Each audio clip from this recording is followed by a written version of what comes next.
Hello, and welcome to the Community IT Innovators Technology Topics Podcast, where we discuss nonprofit technology, cybersecurity, tech project implementation, strategic planning, and nonprofit IT careers. Find us at communityit.com.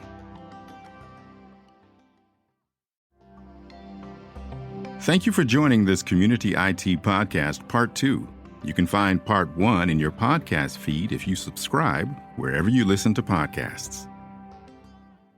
Welcome, everyone, to the Community IT Innovators webinar, the Nonprofit Tech Roundtable. It's one of our most popular webinars every year. We have a panel of our senior staff here today to talk about essential trends in nonprofit tech and what that means for nonprofits. My name is Carolyn Woodard. I'm the Outreach Director for Community IT. My name is Matthew Eshleman, and I'm the Chief Technology Officer. I'm Steve Longenecker. I'm the Director of IT Consulting at Community IT. So I'm Jennifer, or Jenny Huftalen. I'm the Director of Client Services at Community IT. I wanted to do another poll. So how are you feeling about your nonprofit on a scale of 1 to 5? With 1 being everything is on fire all the time, like the little dog, this is fine. And 5 being my nonprofit seems to be handling this era pretty well. And this is completely anonymous. We won't be able to see how you really feel about your nonprofit. But we know that there's a range, right? There are nonprofits that are really struggling with this, and nonprofits that are taking this moment to try to readdress their fundamentals. And IT fundamentals are one of those things that you can, put some effort into. We want to make sure everyone's taking care of your mental health, make sure you're de-stressing. So I'll go ahead and get in. How are you feeling about your nonprofit? And we'll see what we can do to help you feel that you're not alone in all of this. So I'm going to end the poll. And Jenny, can you see that? Yep, I sure can. You want to? How does this track with you? It's looking like we got one person who's feels like things are on fire. So thank you for being honest about that, and you're in the right place. So you're doing something today, which is great. About 4 folks gave it a 2. Most people in the middle here, 41% are a 3, and then about 29% are a 4, which is great, I'd say. 17% gave themselves a 5, which means everything's, we're handling this change pretty well. So that's a great distribution. I mean, I think that's about, again, what we hear when we, get prospective clients calling us is, we're doing a few things. We don't know what we don't know, though. And so we feel like you need the sort of extra guidance to kind of continue to move forward. So I think, again, the good news there is that, just starting, like, again, being on a webinar like this, a little bit can go a long way. And I think sometimes we get paralyzed when we're afraid of the topic. It's a very big topic. AI, cybersecurity, it feels overwhelming. And if you are somebody who's an expert in nonprofit operations, not an expert in AI, we wouldn't expect that you'd know kind of the answer to all of these things. But just getting started, I think, is in asking these questions and understanding some of the fundamentals of the organization, taking a look to see where MFA may be installed already on the critical platforms. Just some small steps can really, go a long way into protecting your systems. So yeah, there's good distribution there. No, it looks great. And thank you for helping us reassure everyone. And yeah, someone said in the chat a year ago, I would have answered this very differently. So, we're all here, we're doing our things. And I think one of the things Community IT talks a lot about is just the fundamentals don't really change. So your externals may change a lot, but if you can focus on those fundamentals, it goes a really long way to preventing lots of different attacks and insecurities and changes, and prepare you for changes. So I want to take a little bit of a right turn here. We're going to go talk with Steve a little bit about more in detail about some of the tools that we're using. So Microsoft 365, and Steve, you have some thoughts on where is Microsoft investing? Yeah, and this is interesting because I asked Copilot, where is Microsoft investing? You can see the prompt down there at the bottom. I said, I directed Copilot to the Microsoft 365 roadmap and just said, hey, look at the roadmap. This is very rough because they might, and in fact, it's very interesting. They gave me this graph, but then I used the word they, I don't know. Copilot gave me this graph, and then Copilot said, but, we're just evaluating the number of roadmap entries. Some products might get, 4 entries for like a minor improvement, whereas another entry represents a whole lot of investment. So you can't necessarily judge it by that. And I was like, it's kind of a sophisticated, nuanced point to the question I asked. But obviously, Copilot is getting a lot of investment from Microsoft, and Teams is not that far behind. I would not have expected this myself, although once I thought about it, it made sense to me that Microsoft Purview, which is Microsoft's like platform for governance and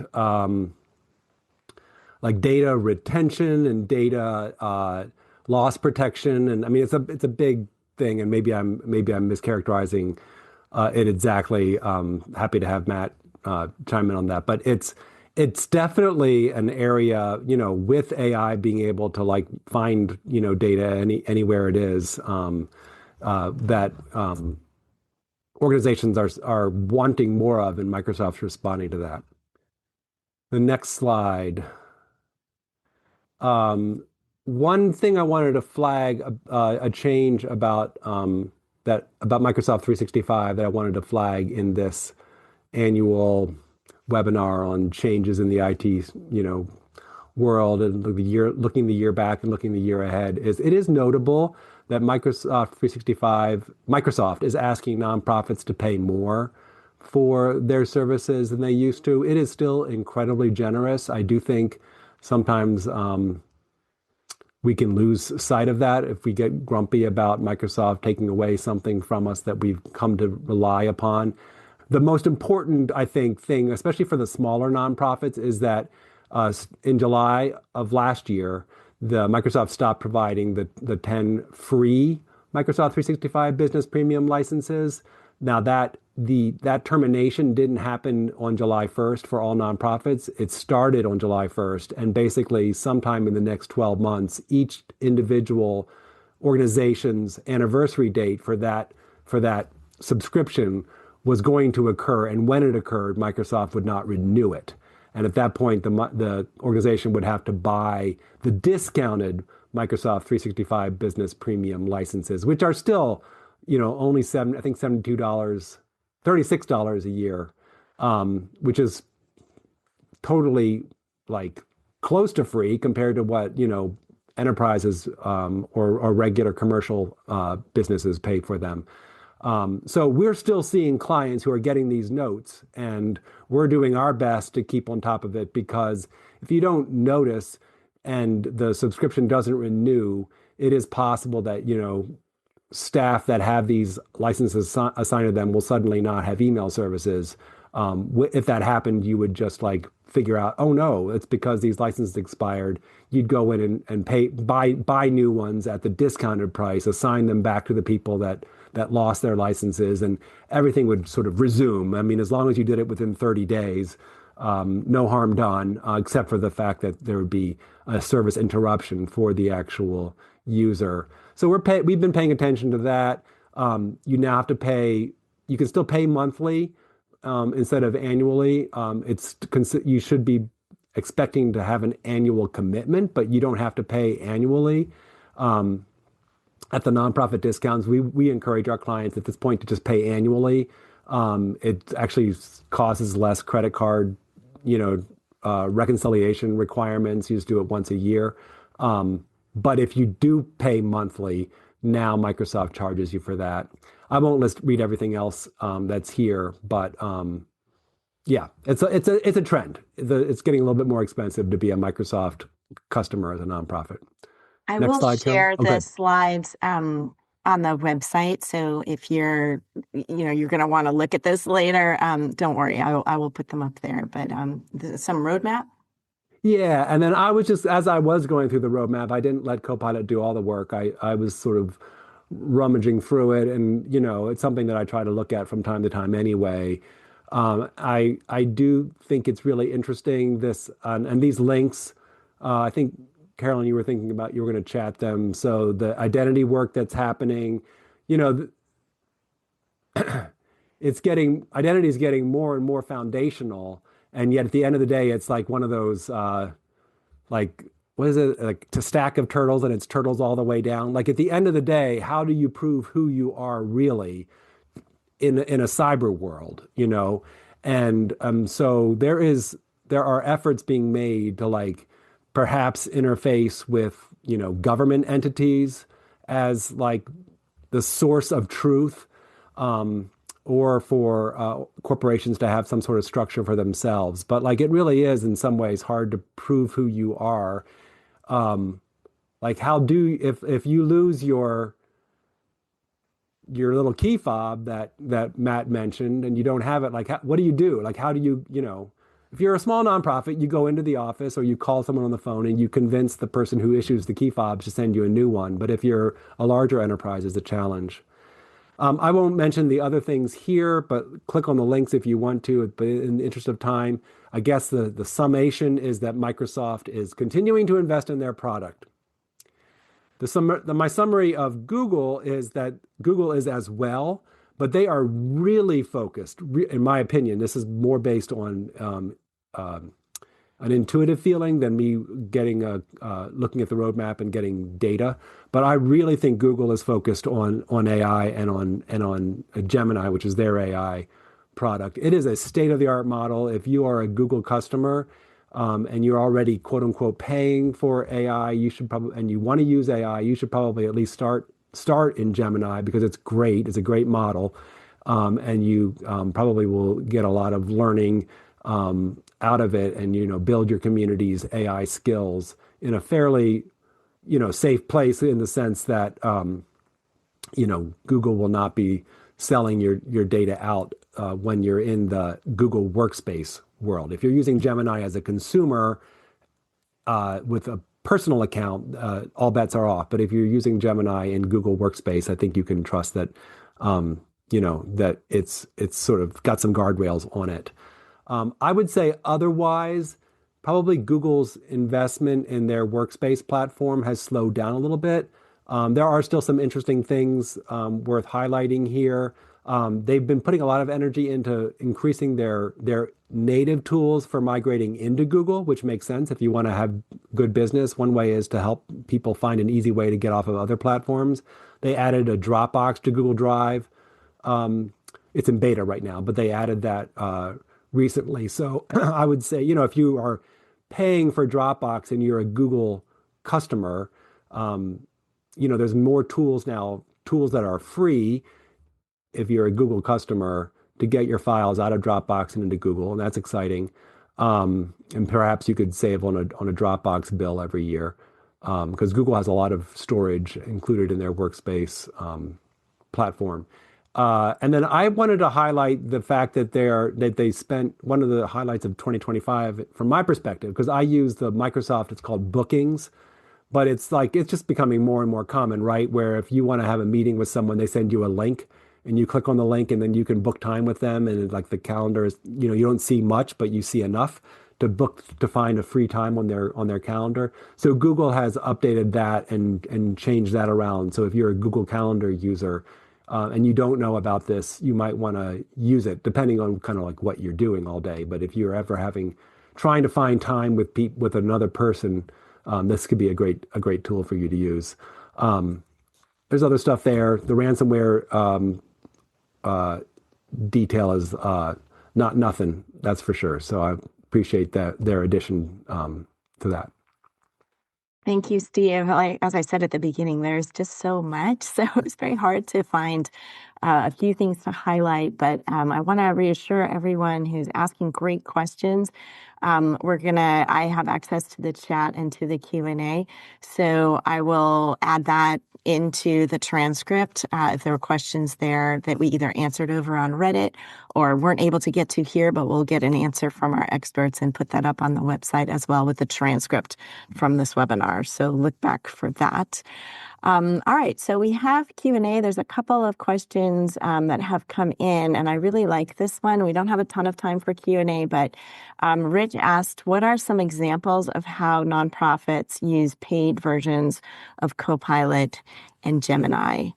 So I wanted to put that out there. I personally have been using Gemini a lot through our Google Workspace official enterprise account. Especially, I love the gems, so you can kind of help it understand a persona you want Gemini to take on, and then you don't have to re-ask it that prompt every time, telling it, we're a nonprofit IT company and we have this kind of audience. It'll just work on what you've already put in and continue to help you with content, so you don't have to keep re-prompting it. But anyone want to weigh in on something you've seen nonprofits using the paid version of Copilot or Gemini? Well, it's really good at, summarizing documents, writing things that, generally you'll want to edit afterwards, but it is pretty good. I mean, Jenny, we were drafting something for to send out to all clients about some change to some security. I don't know what it was anymore, but I wrote it up. And it was pretty good. I mean, I thought it was pretty good. And I generally write stuff myself. And I sent it to the senior leadership. And Jenny sent it back in about, an hour, like, well, here's how I would change it. And it was like, oh, this is a lot better. I was like, Jenny, good job. And she's like, well, Copilot. I was like, okay, all right. So, it's that kind of thing. It's just like polishing or drafting and getting started. It goes a long way. I think also, I think Copilot sort of has a reputation for being lousy at generating slide decks, but other tools, I mean, Gemini, I think would be good for generating. Claude apparently is good at just slide decks. But if you can give it like, a bunch of information, whether it's a Word document or some other document, a PDF, and say, I need to make a 20 slide deck out of this. Again, you're probably going to do a lot of editing afterwards, but it'll probably be a lot more efficient to do that than to do it from scratch yourself. I've also heard of people using it kind of to question themselves. Like you can ask it to do like Socratic questioning. So it'll ask you questions back about the document that you are trying to write, like, well, what is your goal or what is your purpose? And that can be really helpful if you use it as like a thought partner to try and get going on what you want to accomplish. I think there's lots of some automations that I haven't experimented with myself, but we probably have nonprofits, and we'll be able to do a future webinar about some of those tools. Anyone else have something to add in? Yeah, I would just echo a little bit of what Steve said, and I would, mention that I do think it's very good for taking messaging and kind of breaking it down, and I think it's also better the more you say what you want from it. So if your first message back is like, oh, it's still a little bit, long-winded, you can ask it to be a little more concise or a little friendlier, maybe a lighter touch, and keep working on iterations of it, and I see improvements there. I've heard, this is not from a client, but I've heard of folks, not with Copilot or Gemini, but in Claude, which a lot of like universities have been using. They were kind of highlighting the cautionary tale of making sure, it's not too obsequious and giving you things that it thinks it wants you to have. And so I think, again, just clarifying what you're asking it to do, verifying that the information is legitimate.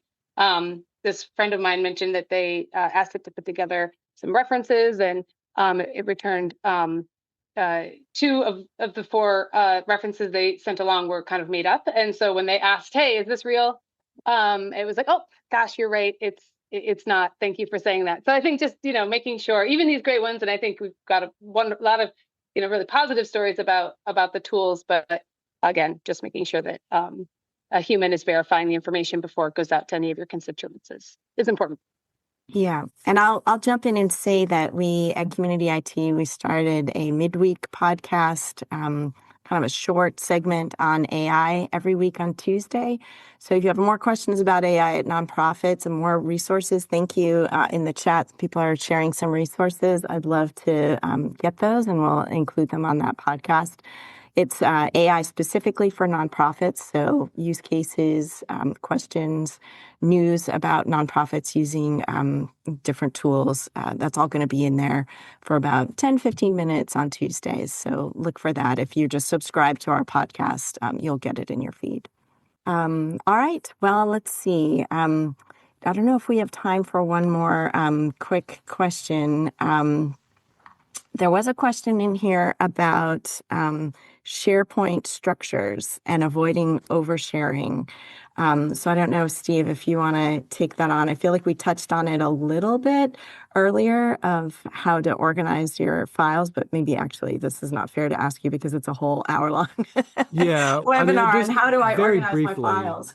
The problem that's being surfaced here is, like in the past, if you had a library that was only, restricted to just the finance department, great. But if it turns out that there's a subfolder buried deep in that library that some well-meaning member of the finance team had shared with quote unquote an everyone link to a colleague, and to that colleague that was supposed to be able to access that subfolder, right? But instead of using a specific person link, they used an everyone link or maybe an everyone at our organization link, right? Well, it turns out that now everyone at that organization, if they know that link, they can access that subfolder, even though the library is restricted to the finance team and only the finance team. And it turns out that Copilot would be really good at finding the files in that folder because it would think. I mean, I'm giving a lot of credit here, but from the Copilot's algorithms, everyone at the organization has access to that subfolder. It has been deemed so. It has been shared appropriately. Therefore, it is fair game. If I want to surface, if a question has a relevant document in that subfolder, I will bring it to as part of the answer. Snuffing those things out is hard. I mean, one thing that I think we are talking to clients about now is changing practices. Don't use the everyone link except when you really mean it. Don't use the everyone at this organization link, and change the defaults for that now. Because those links, obscurity was fine in the old day, but now it's not anymore. The new habits are great. The old habits have already done the damage that they've done. So there are tools you can use. AI could probably help you write the PowerShell, or there are PowerShell commands that you can list all of the subfolders and documents that have been shared with those kinds of links. And you can painstakingly just get the list and look at them and say, okay, these are the problem areas. And it probably is mostly, you probably know where you're concerned. You're concerned about the finance share or finance library. You're concerned about the HR library. You're concerned about the leadership library. You may not be as concerned about the program library unless the programs do. I mean, some programs do have a lot of sensitivity to them, and that's understandable. But you know where the problem spots might be, and it probably is worth, before you make that stuff fair game for Copilot or the same. All of this is true on the Google side with Gemini.